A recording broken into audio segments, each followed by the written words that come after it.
following is an exclusive presentation of News Radio KMAN, your home for K-State athletics. It's game time. This is The Game on News Radio KMAN.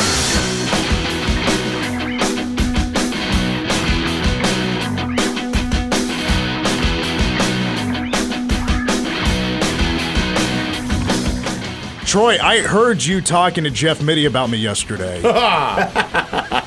Some of us take days off after some time away, if that makes sense. We were in Orlando. Listen, it's been a long football season. 13 games, 15 weeks of covering K-State week after week, 13 Power Cat game days, traveling to Orlando, Florida. The Fort needed 3 days off, but guys, the Fort is back and ready to go. So that's your basic babyface return promo. That's great. Yeah. That was fantastic. Well done. My blood is... Coach was all too happy to bury you, dude. Like, I thought he would be like, oh, you know, Mitch, I've known him for a long time, and he deserves... No, he was like, yeah, what's that story all about? He was too quick on the trigger. Well, it was funny. The comment when he said, you know, most of us, when we go to Orlando, the next week we're going back to work. Yeah. I thought that was honestly a great line. That's totally true. Yes, absolutely. Right, because the K-State women play in Orlando on Saturday. Right. I was just at that basketball arena. By the way, it's basically a minor league hockey arena. Okay. Weird setup. It's a weird setup. I was there for AEW 9 days ago. Great show. Great choice to go. Yeah, it was. Because we did not get Orlando Magic tickets. Yeah, what the heck ever happened to that? Did we ever find out if any of the media contingent got theirs? So get this, and I double-checked. I checked every folder. Did not get an email that said, I've been sent tickets. I got an email that said that invitation or that request to accept the tickets had been rescinded.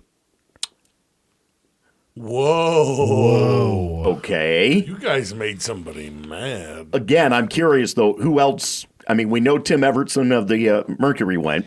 Well, Troy did criticize the guy in charge of the tickets because they didn't have Diet Coke for him. Oh, God, give me a break. No. Things that did not happen. For 500, Alex. Welcome to The Game. Mitch Fortner, Troy Coverdale, David G. Owen Burke. Got a packed show today. Really happy about this interview that's coming up here in about 20 minutes. Conor Riley, new offensive coordinator, is going to be calling in. We're going to be talking Cats. We're going to be talking about him taking the job, earning the job. Plus, you know, I think a lot of us want to know, like, with also Matt Wells being hired as a co-offensive coordinator / what is it, assistant head coach, assistant to the head coach.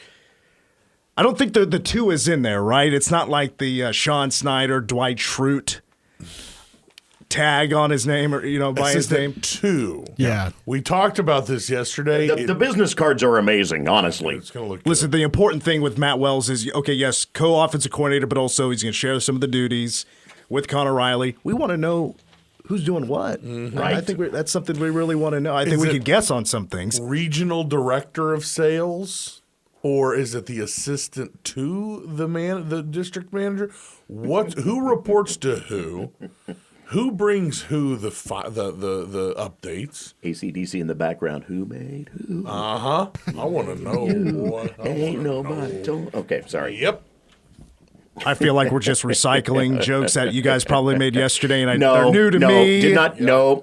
Nope, did not go there. Best of the game. Yeah. Hour number 2, get into a lot of hoops. I wouldn't necessarily call it the best of. We'll get a lot of hoops talk because Cats begin Big 12 play tomorrow, and I think, boy, these first 3 games are pretty big for K-State hoops. By the way, Cam Carter was here earlier today. Cam Carter stopping by the station. Wanted to talk to the boys. Oh, dude. So it was great to have Cam Carter by for a few moments. Sales was like, someone's coming in. They're going to be, it'll be like 3 o'clock. We don't know who it is. It's somebody. And I go, oh, yeah, right. Whatever. It's Cam Carter. Cam Carter. Dude. One of the best players in the Big 12, Cam Carter. Thanks a lot, Sales. Well, this show will lead us into Manhattan High against Junction City basketball tonight at the MHS gym. Yeah. I know games around the area have been postponed because of the snow. Listen, No. For right now.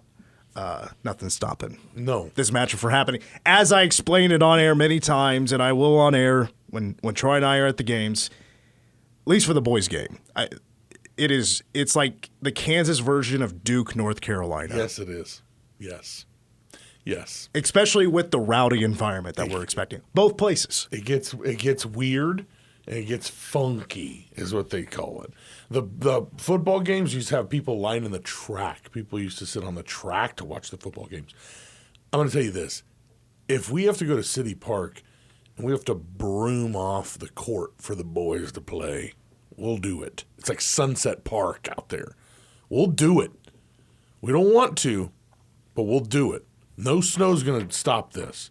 Even blizzard-like conditions. Maybe. Okay. Not yet. Yeah. Well, I know Wamego, Concordia, they've been postponed. I think, who else?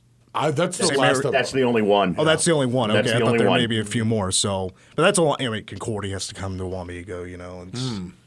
It's a long drive. That's a long drive. They said, nah. It's the longest trip in the NCKO. Well, and part of that is just how snow has fallen there versus how it's been here. That this band this morning, we kind of laughed about the fact that it had a curl to where the Flint Hills was just kind of sitting right there where nothing was going on. I want to play some blindly ranked 5 with DG in hour number 2. Plus, of course, Mitch Palm will preview UCF. Gap Goat, we're going to try to squeeze something in about Gap Goat here in the first hour. Was planning to touch on Will Howard, was planning to touch on, of course, Matt Wells, Conor Riley, that story. I'm sure you guys talked a lot about it yesterday. Might have to get to that a little bit later. So pretty big breaking news here from the Kansas City Chiefs and the Kansas City Royals. They've released a joint statement. The Chiefs and Royals today have announced their commitment to remain in Jackson County if Jackson County voters approve an extension of a 7/8 cent sales tax on a ballot initiative this April. The Chiefs and the Royals have partnered with Jackson County for 50 years in a partnership that has worked well for all constituents. As part of the proposed agreement between the teams and Jackson County, the teams have agreed to provide more than $200 million in new economic benefits to Jackson County over 40 years in a new lease agreement. It further says that under the agreement, the Chiefs will conduct an extensive renovation to iconic Arrowhead Stadium. Mm-hmm. The Royals will build a new downtown stadium and privately fund $1 billion for a ballpark district. Interesting twist that they will go ahead and separate out and move forward with the downtown idea for the Royals, which essentially turns the complex into Arrowhead, and that's it. Yeah. Kauffman will probably no longer exist at that point and become more parking. I think I could speak for the majority of Kansas City Chiefs fans that this is great news that Kansas City will stay home. Mm-hmm. And Arrowhead Stadium. I'd have been an advocate for rebuilding, going somewhere else, outside of a residential area. Mm-hmm. I mean, and wherever that is, figure it out later or whatever. But if they're going to put a ton of money in renovations, I would hopefully that would mean a roof. Oh. And I know some aren't fans of that, but I am, because what that would mean is, guess what? Now Kansas City is in a running for a Super Bowl. Mm-hmm. They're in the running for a Final Four. Mm-hmm. You may laugh at this, but now they're in the running for a WrestleMania. Mm-hmm. WrestleMania did $250 million in economic revenue for Los Angeles for WrestleMania 39. Jeez. They're about to go to Philly, and they're talking about into $300 million for economic revenue for 5 days. How much do we even know? How much does it cost to put a roof on a stadium? Because it's got to be worth it. It's got to pay for itself. WrestleMania 27 was going to come to Arrowhead because there was the talks of a renovation, a roof, or whatever. That never happened. Mania wasn't coming. Oh. So, and it needs more work than that. Yeah. But Kansas City, your beloved Arrowhead Stadium, is going to be home for the Chiefs for a long time. Yeah, buddy. I like that. I'm such a Kansas boy. Well, there's an if in there, by the way. Yeah. They need that 3/8 cent sales tax thing to go through, right? Yeah, well, the gambling taxes from Kansas are still sitting there as everybody just waits to see. Come on, there's this nice little area next to the racetrack. Right there. Perfect. Perfect All for the parking you need. There's all kinds of stuff down there to eat, too. A Whataburger? What do you know? That's true. There is a Whataburger out there. See, I mean, there's not anything even like that close to Arrowhead. That's what they need to renovate is stuff to eat and do over there. Right? Good Lord. The worst in terms of stadium district action. I mean, there's just nothing there. That's my flaw with the complex. Never have understood why there isn't more around there, why it's never developed. More places to stay, more places to eat, and maybe, just maybe, stop building on like the streets that lead up to Arrowhead. Like, stop the construction, man. It's been going on. They said it's been a 50-year partnership. They've been building stuff for 50 years. Oh, just wait until it's all parking lot in Arrowhead, because then they'll add more lanes so that you can get in and out. But I have to ask the question, if Kauffman becomes a parking lot, do they finally open it for concerts at Arrowhead Stadium when they would just close off that part of the parking and it became a nightmare for getting in and out of there? Well, it's already a nightmare getting into the getting out of the parking lot, getting into Arrowhead. It's already a major problem. Some consultant said, this is the way to handle this. Mm-hmm. What we need to do, exactly. I remember we gave away tickets on K-Rock to Guns N' Roses. You remember when they were there? Yeah, I was there. Somebody called the next week and was like really getting into me about the parking. I was like, dude, I don't know what to. I feel your pain because I've done it too, but I don't know what to tell you, man. It's weird. Like, I'm my fault. So there you go. The Royals and the Chiefs putting pressure on those in Jackson County to pay more money in sales tax. Pony up. Pony up. You want to keep us? You scratch our back, we'll scratch yours. Oof. Jackson County voters, do the right thing. Do you get Patrick Mahomes out there to start politicking a little bit? Well, I mean, he's a part owner of one team and the best player on the other, so why not? He will be out there. That's funny. Well, if you want a voice that people are going to listen to. 100%. I was going to say, do they get Taylor Swift to promise another concert at Arrowhead? Make a yearly date there? Yeah. Jackson County can't afford multiple Taylor Swift shows. They're already in a hole from this last couple. Yeah, right. No, I don't think it plays out that way. I think they made a lot of nice money on that deal. Okay, so we do have a few moments before we need to take a break, and we're going to speak to Conor Riley here in about 10 minutes. I know you guys tackled Matt Wells also being hired. I'm a big fan of this, and that shouldn't be a big surprise. First of all, this is your classic. If you can't beat them, join them stories. Yeah, for sure. I mean, his last game at Texas Tech was a loss to K-State. It was a comeback win for the Cats. Sorry. Unfortunately for Matt Wells, it just didn't work out in Lubbock. 2.5 seasons. Actually finished his last year 5-3. But boy, that had the worst luck with quarterbacks during his time. Injuries. I mean, that's Texas Tech's story. For sure. Right. Boy, how long has it been now? 7-8 years of keeping a healthy quarterback for the season. It didn't happen. No. Even after Matt Wells, they're still running into a ton of injury stories, and it all started for Matt Wells in Lubbock with Alan Bowman, who is now going to be entering his 7th year. He is the Perry Ellis of Big 12 football. His 7th year at Oklahoma, or his 2nd year at Oklahoma State, but his 7th year of eligibility of college football. Tip of the cap of the work he did at Utah State with Chucky Keaton and Jordan Love. I mean, both just from their first year to 2nd year just skyrocketed in production and numbers. Unfortunately for Chucky Keaton, he also had the injury bug bad. I'm sure Troy remembers that well at Utah State. I mean, 3 straight years he couldn't get through a full season. Right. Yeah, and was such an amazing athlete at quarterback. The things that he could do. I mean, in all honesty, if he may be the closest that I have seen to being able to do the things that Michael Bishop could do in a long time. I forgot all about him. That guy. Sure. I forgot all about him. Yeah, because it ended when college ended. Right. I mean, that's the unfortunate for him. There was nothing else where he could go because his injury history was just too much. And then the last quarterback that Matt Wells had at Utah State was Jordan Love, who's now the guy for the Green Bay Packers. Pretty good. Had to wait his time to get that opportunity. But, I mean, if you looked at Jordan Love's numbers, when Matt Wells left, it was a much different story. They tried running him more. His product 2018, last year, Matt Wells was at Utah State.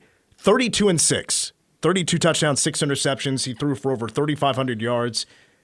When Matt Wells left, 20 touchdowns, 17 interceptions. Just was not a clean look. I'm not going to put that all on Jordan Love. It just wasn't a clean look for their offense. And, of course, an issue for Tech was also the defense. Right. Wasn't too good. But he had been an offensive analyst last couple of years for Oklahoma, got to work with Caleb Williams, Dylan Gabriel. He's had a lot of success with very good quarterbacks, so not great hire. Kleiman knows him. They're good friends. Kleiman hires his boys, and his boys do good work. They do. It's not like Kleiman is out there hanging out with Brian Ferentz. They're not boys. They're not. I don't think they are. Could you imagine what would have happened, the meltdown that would have happened if Brian Ferentz was hired as offensitive coordinator at K-State? Wasn't a chance in hell. Hell would I have know. frozen over. Not a chance. I just want to say about Will Howard. He's going to Ohio State. He's going to make a lot of money in NIL. Probably more money than he would have made if he would have just decided to go to the NFL. For those that have criticized Will for leaving, listen, this is a win for both sides. This is a win for K-State. This is a win for Will Howard, and this is a win for, I would say, for Ohio State. Oh, yeah. I know, now I'm blanking on the guy's name, but who was the QB. Kyle McCord. I've seen mixed reactions from Ohio State fans. I think it's been more positive than negative, but I've seen a few mixed reactions that is he really better than Kyle McCord? I would say experience-wise, yes. Obviously needs to clean up on some of the decision-making, but I think Will Howard is a great fit for Big Ten football. I know also I put his schedule, the Ohio State schedule, on social media. And I love the traction it got because it got people talking about, wow, Will Howard might have his best year yet. Akron, Western Michigan, Marshall. Wow. Is your non-conference schedule. Then you're at Michigan State. You're going to host Iowa. I mean. Right. Iowa's defense, of course. For sure. Tough. For sure. But totally winnable game. I love that they're going to Oregon, so we're finally going to have the Will Howard versus Dylan Gabriel match that we were robbed of this year. And who is Will Howard going to throw the ball against? Kobe Savage. Oh, wow. Yeah. Kobe Savage is heading to Oregon. Oh, boy. Nebraska, Penn State, Purdue, Northwestern, Indiana, Dude. and Michigan. This is a 10-win year at least for Will Howard. This as long as things go right. Do they end the year against Michigan? Was that in Yeah, order? they always do. Yeah. Oh, okay. I forgot about that. Yeah, you're right. That is a winnable stretch there, especially like Michigan State's way, way, way down bad. Then you get that one game, and then who'd you say after Iowa? Who is it? Oregon, Nebraska, Nebraska, Penn State, Purdue, Northwestern, Indiana, Michigan. Boy, that Northwestern, that last stretch, dude, he could do some damage. So think about the Big Ten. Right. There is some blue blood, marquee, great programs. Mm-hmm. But there's more trash than there is, of course, respectable programs now. For sure. Let's take a break. When we come back, we will be joined by K-State offensive coordinator and offensive line coach Conor Riley after these words.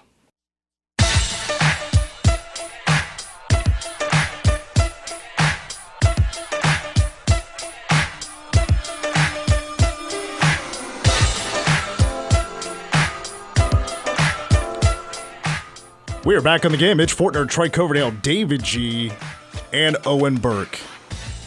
Yesterday at 3 o'clock, we had a station meeting. And then the first thing I see when I get back to my desk is an email from Ryan Lackey. And it says that Conor Riley, offensive line coach, is now offensive coordinator for the Kansas State Wildcats, along with Matt Wells, who's an outside hire, will be a co-offensive coordinator along with quarterbacks coach. But we are pleased to be joined by new offensive coordinator for K-State, Conor Riley, here on The Game. Coach, congratulations. How does it feel to be the new OC? Well, thank you very much for the congratulations, and thanks for having me on. It really is, it feels outstanding.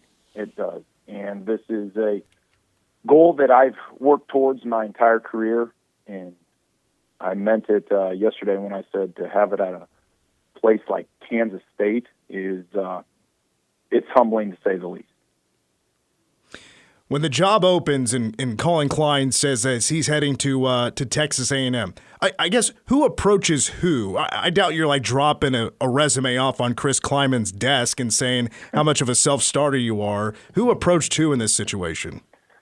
You know, it was very interesting because as the job opportunity for Colin began to take place, I was actually in Las Vegas celebrating Cooper Beebe along with his family and Coach Kleiman. So as those conversations were taking place of Colin and I had a number of conversations. I know Coach and Colin had a number of those conversations.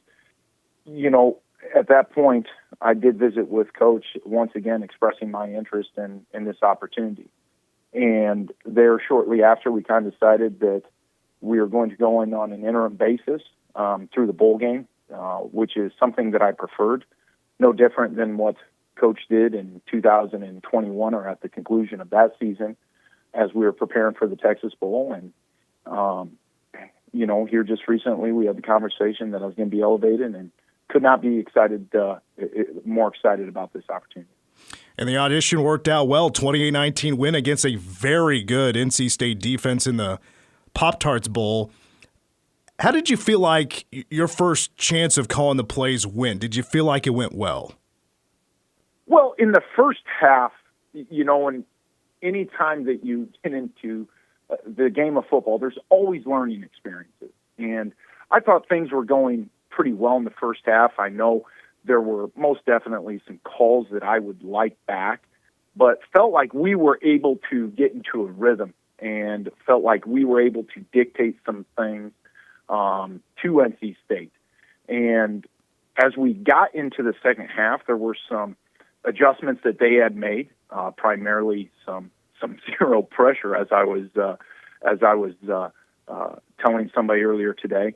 And I did feel like that maybe took a little bit longer than I would have liked to have made that adjustment on my end. And there were certainly some opportunities that we had missed out there, and I'm going to point the thumb first at me in any one of those opportunities, but could not have been more proud of how we finished in the fourth quarter, which is so important to put together a drive that we had of, I think it was 16, I don't know exactly how many plays, finished by a beautiful route by Jason, a perfect throw by Avery, and then for us to finish with the ball in our hand.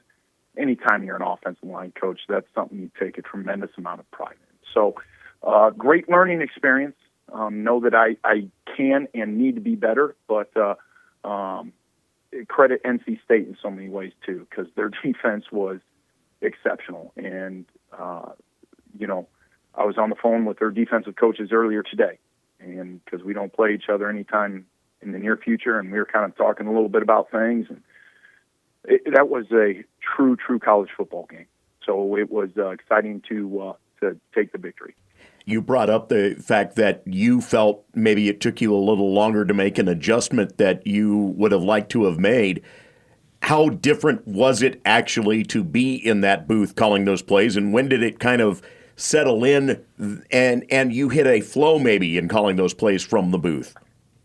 Yeah, it was much different, and there's a lot of emotion on the sideline. And if you guys have seen me coach and coach the offensive line, you know that I have some emotions in the way that I do coach, in the way that I challenge guys. So being a little removed from that, I thought was very important, so that the emotional ups and downs that are going to happen throughout the course of the game, you have the ability to get the next play out there. And so that was a little bit unique. I'll be honest with you, I missed spending time with the offensive line in between series. And funny story, Gilly, calls on that phone, usually reserved for a quarterback, and I get on the headset, and they say, "Hey, Gilly needs to talk to you," and I hop on the phone, and he just says, "Hey, how you doing up there? We miss you down here. We want some more zone. We're gonna pass this duel off versus this pressure. Don't you worry, Ralph. Just calling to check in on you." So, just a testament to who those guys are. I felt like we got in the flow early, and there when we got into the third quarter was some of the things that they were doing defensively and the players that they have. And breaking some of their tendencies was probably where that challenge was, and we were able to settle into that as an offensive staff, and that's probably where I felt the biggest hiccup was there midway through that third quarter. I tell you what, as the public address announcer, the K-State coaches box is right next to ours. And you'll be surprised, Colin Klein can get really fired up when things maybe aren't as smooth as it should be. Speaking of Colin Klein, Coach, you mentioned that when you may have reached out to a couple of colleagues and was looking for some advice or to run some things by them. And you mentioned one of those guys was Colin Klein. Was there a piece of advice that stuck out to you the most that was really helpful? Yeah, he just said, the final words he said to me is you are ready for this, you are deserving of this, and be you. And don't try to be someone you're not. And that stuff really resonated with me. The admiration and friendship that we have built over the course of the last 5 years is going to continue beyond us working that sideline together, and it's going to continue beyond the game of football. So that is something that was very helpful. It was extremely, extremely helpful. Offensive coordinator Conor Riley is our guest here on the game. You mentioned during that press conference in Orlando that Colin is also one of your best friends. What does bro time with Colin Klein look like? A bro time with Colin Klein. It's a great question, because the reason I believe our relationship is so strong because we have, and he is extremely, extremely competitive. I'm extremely, extremely competitive. And I think some of the people who would know me and know Colin, we have a little bit different approach of things. So I would say that I have maybe a little bit more colorful language sometimes, from time to time, than Colin. And so bro time for us is, it's really because we both have young families. There wasn't a ton of time where we hung out socially. It was just talking so much about not only the game, but about life and about overcoming the challenges that this game does present us. And, one thing that I've told Colin I am forever indebted to is he's his faith is extremely important to him. And he has brought me closer in my faith in so many different things. And so bro time with Colin Klein, it may be just sitting down having an old fashioned, his favorite drink, and talking about life. Is old fashioned your favorite drink? Well, it's whether or not you need to put that sweetener and bitters in there, I think it's debatable. But the other ingredient, I can say I'll have one from time to time. We're speaking with Conor Riley, new offense coordinator for K-State. So I thought Tyler Jackson captured a very cool video in the postgame celebration on the field. Chris Kleiman and Avery Johnson, they're eating the Pop-Tart. And then at one point, Coach Kleiman notices you in the crowd, points to you, and gives an emphatic thumbs up. Did you know at that point that the job was yours? I did not.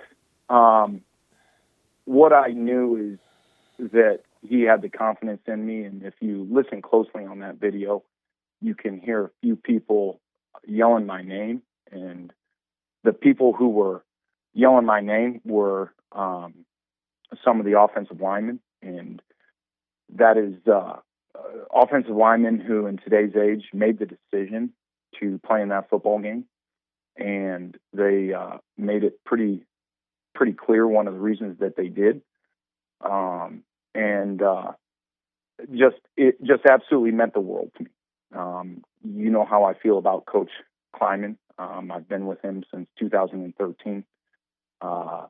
It has not been without our challenges together, and for us to kind of be in a challenging circumstance, because you guys well know it's interesting. You can go back and play out that Friday after Thanksgiving, just before us playing Iowa State, and that game obviously not going well, and what followed relative to the transfer portal, relative to maybe some guys opting out of the game, relative to losing an offensive coordinator, and then there's more transfer portal, and we were in a little bit of a storm, and I think that's pretty well documented. And for us to rally together and overcome, and you know, when Chris told me I was going to be interim offense coordinator, he mentioned we are in a little bit of a storm right now, and we are going to weather this storm. And for us to weather the storm, to play that good of an opponent in that type of game,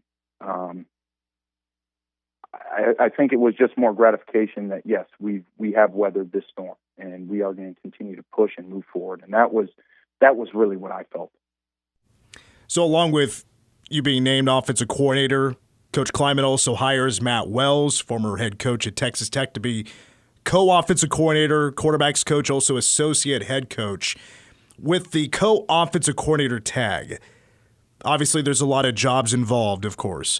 But has it, I know he's been on the job for a day now or so, but has it been worked out, has it been laid out between you and Coach Wells on who will do what job, from organizing the offense to calling plays? Do you know who's doing what yet?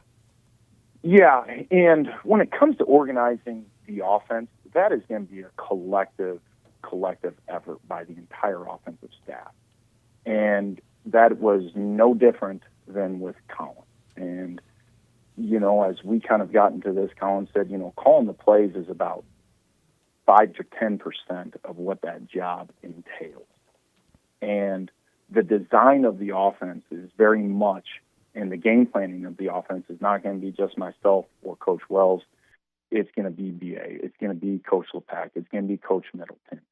And in our entire offensive staff, as we do decide how we are going to attack an opponent's defense. Relative to the play calls, that is going to fall on my shoulders. But once again, I know there were so many times Colin would defer to me, or would defer to, you know, our wide receivers coach, Coach Middleton, or defer to the running backs coach and say, okay, what is he seeing best right now? So all of those are going to be, in my mind, going to continue to be very collective. This is, you hear Coach Kleiman often talk about, this is our football team, your football team, in reference to the players. This offense is not, and it's no different than with Colin. I think that he would echo these sentiments. It is our offense, and we all take ownership in it, and we're all going to be heavily involved. Coach, before we wrap up, one of my favorite things that you and your offensive line have done on the road the last couple of years is the shirtless pics afterwards. I know you got more on your plate now, and you're going to have a new group of guys just about. That's going to be starting that offensive line next year, but do you see that going away with the changes? Hell no, that ain't going away. You know, we got some traditions that have been set. That ain't going away. So if we're fortunate enough to go on the road, which you guys know is so dang difficult to win on the road. And, you know, now I will have to mention, you know, a year ago, I got caught up in the excitement after the Big 12 game. And it's not by coincidence that I'm usually sitting in the back, covering it all up, if you know what I mean. Well, they gave me the trophy and they said, you're out front. And I think I learned my lesson in humility after seeing those pictures. So I need to get on the treadmill a little bit more. But we do return on the offensive line 3 guys who've had starting experience. I couldn't be more pleased with what Carver Willis's development has been. Hadley Panzer is one of my favorite people in the world, and I was texting back and forth with Taylor Poitier just last night. He is really beginning to look like the Taylor Poitier of old, and he's had to overcome so dang much. So having those 3 guys within that foundation and some young, hungry guys who've been waiting their turn, which was not difficult considering you had 4 guys who all chose to come back, and that's easy to get in the transfer portal. So I'm really excited about the group. I'm excited about the additions that we had made this past December, and I'm excited about seeing how the personality of this group comes together because, it wasn't there's a lot of questions even with the offensive line when you were coming into 2022, with losing Noah Johnson, you lose Ben Adler and Josh Rivas and so many starts and so much experience. And to see how those guys came together and played all the way through just this, I guess it was just a little over a week ago. It's been exciting to be a part of. Well, Coach, once again, congratulations on becoming the new offensive coordinator for K-State. And I know spring football is going to be right here before we know it. So, Coach Conor Riley, again, really appreciate your time. And again, congratulations on the promotion. Thank you very much, guys. I'm very excited. And thank you very much again for having me on the show this afternoon. Once again, that is K-State offensive coordinator and offensive line coach Conor Riley here on The Game. Let's take a break. More of The Game is coming up next.